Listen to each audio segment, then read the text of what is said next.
Welcome back to Main Street Living. Now, of course, right now, more than ever, it's harder to reach out and get the help we need, especially for those of us who are dealing with a substance abuse problem.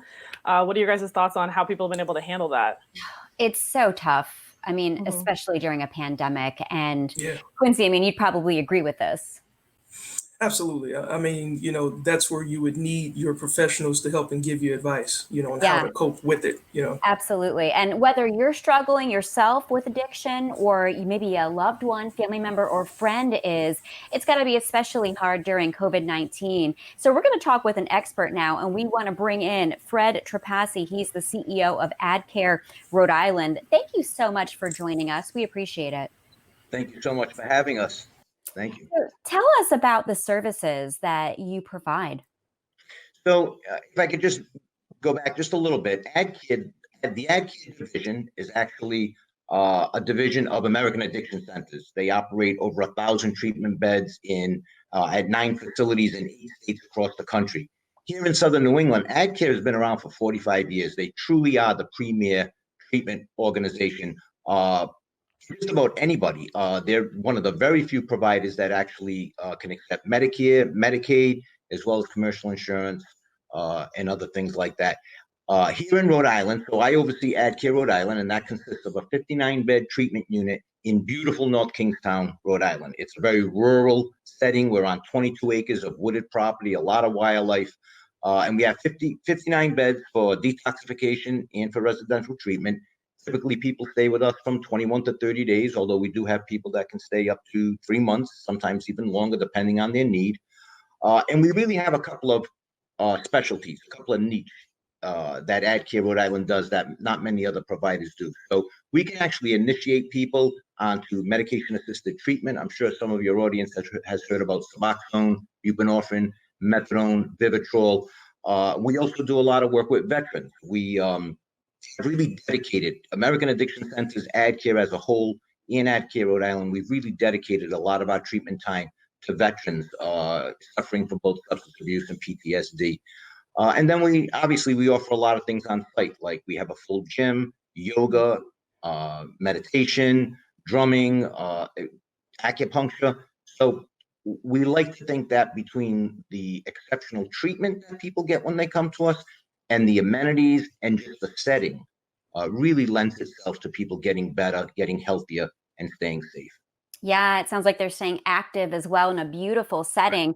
Now, I know it can be tough for somebody to realize they have a problem with addiction. I mean, sometimes family and friends see it before the person themselves actually sees it. So how would you tell that person, hey, you need help? And what if they don't want to come to your facility? How do you kind of coax them into it? Right. Well, I heard a little bit at the beginning just talking about COVID and how COVID has kind of played a role in all of this. I mean, we took the whole COVID issue extremely serious because a lot of people come to us, they already have medical complications, comorbidities, a lot of them co-occurring mental health issues. So we really do get seriously. But really, I think as a people, not just a country, but I think everywhere, people really have to start looking at addiction very differently, whether it's mental health, whether it's substance use, whether it's alcoholism, trauma. These are things that are happening more and more every day to Americans across the country. So I think the first step is really just finding someone you trust to talk about it. Recognize that you have a problem. Listen to the people around you. They're the best indicator. They're like the canary in the gold mine. If people are telling you constantly that you have a drinking problem or that you have a problem when you drink or when you go out and get high, listen to that. But then the very next step should be contacting a treatment facility. Both American Addiction Centers and AdCare, we're completely accessible online. They've done a tremendous job in updating all of our websites. So it really is fewer clicks, less that people need to do. They can get in touch with a treatment professional right online, almost instantaneously. And that person can really walk them through what they need to do, how they need to do it. We'll get them to the location, and we'll make sure that they're safe in the process. That's really good because I know now, like you said, during COVID-19, a lot more people are maybe realizing, oh gosh, do I have a problem? And do I need to talk to somebody and get some help?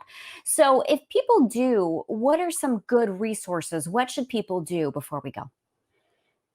I think in terms of good resources, you mean beyond treatment resources? As far as, where can they go to learn more information? AdCare.com, AmericanAddictions.com. Certainly our phone number is 1-800-alcohol, easy one to remember, but they can call anytime. They'll get a treatment professional on the phone. And again, we will help them get to wherever they need to go. And one last thing, people need to remember, just short months ago, as many people died from COVID as died from drug abuse last year. Over 70,000 Americans have died every year for the last 5 years.